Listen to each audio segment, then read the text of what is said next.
ఎలా ఉన్నా? కృష్ణబాబు జాతకానికి సరిపడే ఒక జాతకాన్ని నేను తయారు చేశాను.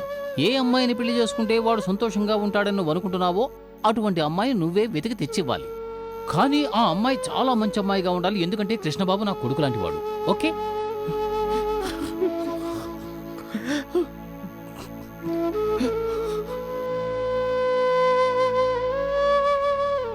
ఇలా చూడు, నేను పిల్లని చూసి వాడికిచ్చి పెళ్లి చేసి ఆ తర్వాతే వెంకటగిరికి వస్తాను. నువ్వు కూడా నాతో రావాలి. ఈ అమ్మాయి కృష్ణబాబు పెట్టిన 8 కండిషన్స్లో ఎన్ని కండిషన్స్ పాస్ అవుతుందో నాకేమాత్రం తెలియదు. 1000 అబద్ధాలు చెప్పైనా ఒక పెళ్లి చెయ్యాలి. అది నువ్వు నాకు చెప్పిన మంచి సూక్తి. ఆ నమ్మకంతోటే నేను ఈ పెళ్లి చేస్తాను. Okay?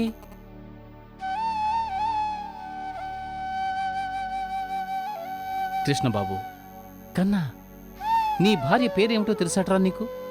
Uma, care of Manikyalarao, Natesh Nagar, Nellore. Sir sir sir నేను విడిగా పిలుస్తాను, ఆ తర్వాత నువ్వు పిలవయ్యా. ఇద్దరం కలిసి పిలిస్తేనే రాలేదు కదా. తలుపు తెరుచుంది కదా, లోపలికి వెళ్ళిపోదామా? కుడిగా లోపలికి పెట్టరా.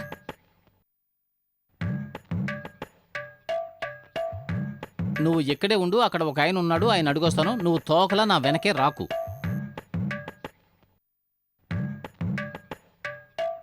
నమస్తే, నా పేరు నారద నాయుడు. ఇక్కడ మిస్టర్ మాణిక్యాలరావు అంటే ఎవరు? మిస్టర్ మాణిక్యాలరావు అంటే ఎవరండి?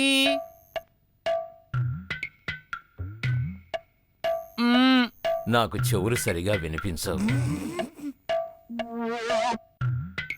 ఓయ్, ఎండలో తిరిగినందువల్ల నా నోరు పెగలడం లేదు, నువ్వు వచ్చి అరు.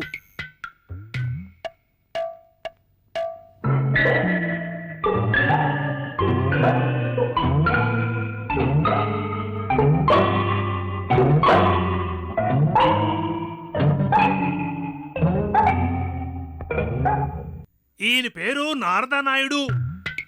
ఇక్కడ మాణిక్యాలరావు అంటే ఎవరు? నాకు చెవులు సరిగా వినిపించవు. కొంచెమే వినిపించదా, లేకపోతే అసలు ఏమీ వినిపించదా?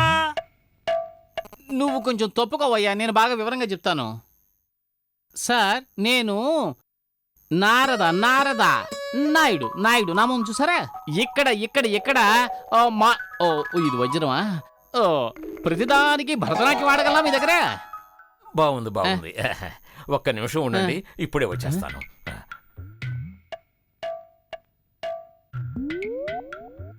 కృష్ణబాబు 8 కండిషన్స్ తో పాటు 9వ కండిషన్ కూడా పెట్టి ఉండాలి. ఆ అమ్మాయి ఇంట్లో ఎవరు ఇలా చెవిటి వాళ్ళు ఉండకూడదు అని. తీసుకోండి, పాపం ఎండలో వచ్చారు. ఎండలో వచ్చిన మనకి మంచి మనసుతో విసనకర్ర ఇచ్చిన ఇతనే ఖచ్చితంగా మాణిక్యాలరావు అయ్యుంటాడు. కృష్ణబాబుకి మంచి మామగారు దొరికారు. ఈ విసనకర్ర కోసమైనా కృష్ణబాబు ఈ ఇంటి అమ్మాయిని పెళ్లి చేసుకోవాలి. నాకు చెవులు సరిగా వినిపించవు. పర్వాలేదు. మా ఆవిడ రాగానే తనతో మాట్లాడండి.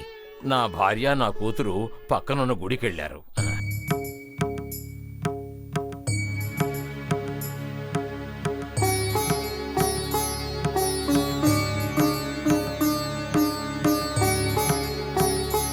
అదే నాకు అర్థం కావడం లేదు. ఈవిడ ప్రతి శుక్రవారం ఇలా అడుగులో అడుగేసుకుని పూజ చేస్తూనే ఉన్నారు. ఆ పిల్లకేమో పెళ్లి కావడం లేదు. దేవుణ్ణి మొక్కుకుంటే అంతా మంచి జరుగుతుంది. దిగులు పడకమ్మా, ఆ రాజరాజేశ్వరి నీకు మంచి సంబంధమే తీసుకొస్తుంది. నారద ఆ రాజరాజేశ్వరి స్వయంగా విచ్చేసినట్టుగా ఉంది. అది జరిగే పని కాదులే. ఆవిడ రిప్రజెంటేటివ్స్ ని పంపించి ఉంటుంది. నేను ఆవిడ ఆంతరంగిక కార్యదర్శిని. పేరు నారద నాయుడు. మీరేనా నారద నాయుడు? అవును. మీ గురించి నేను చాలా విన్నాను. ముమ్మడివారం కమలకారుని గురించి విన్నారా? లేదండి. అది నేనే.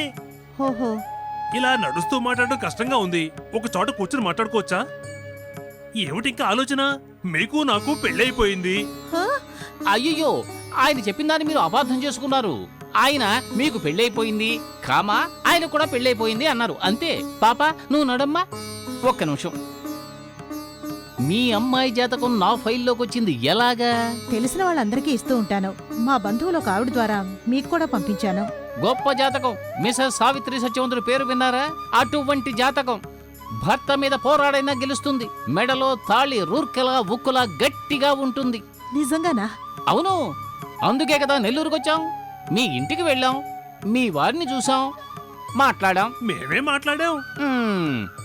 ఆయనే చెప్పారు మీరు ఇక్కడికి వచ్చారని. రాహుకాలానికి ముందుగానే మిమ్మల్ని గుళ్ళో కలిసి మాట్లాడితే మంచిది కదా అని ఇక్కడికి వచ్చేసాం. అమ్మాయి ఏం చదివింది? ఇంటర్మీడియట్ పరీక్షలు రాసింది. పరీక్ష రాసింది అని సాగదీస్తున్నారే, పోయిందా? ఒక సబ్జెక్ట్ తప్పింది. వెళదామా? ఉండవయ్యా. పాపకి హిందీ తెలుసా?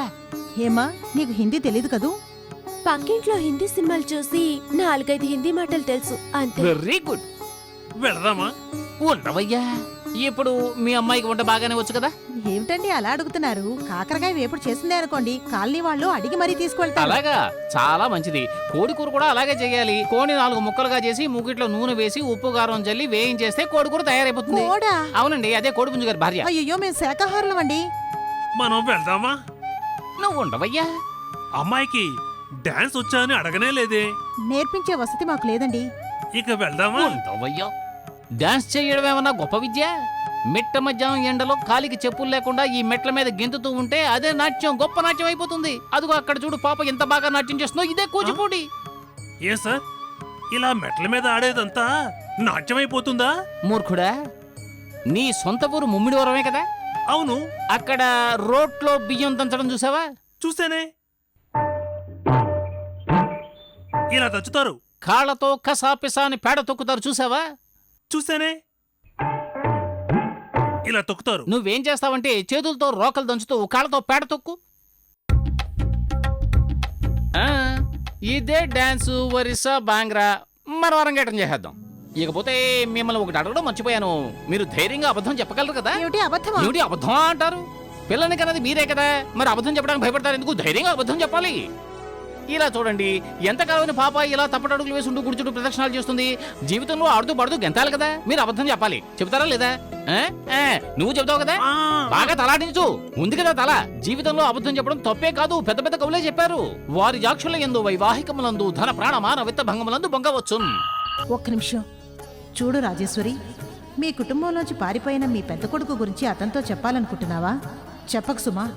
అతను నీతో అబద్ధాలు చెప్పమని చెప్తున్నాడు కదా. అతని దగ్గరే ఒక నిజాన్ని దాస్తే తప్పేమీ లేదు. ఏమండి? ఆ, ఏం లేదు. ఏం లేదా? అయితే రండి. ఇలా చూడండి, ఇకపైనే నా నాటకం మొదలవుతుంది. ఉమా అనే పాజిటివ్ కలిస్తేనే లైఫ్ అనే కరెంటు వస్తుంది. బ్రహ్మ అక్కడ కరెంటు ఇచ్చేశాడు, నేను ఎలక్ట్రీషియన్ని ఇక్కడ కనెక్షన్ ఇస్తున్నాను అంతే. కనెక్షన్ ఇస్తున్నారు. షాక్ కొట్టదు కదా? కొడుతుంది, షాక్ కొడుతుంది. కానీ పరిగెత్తే కరెంటుని టచ్ చేసే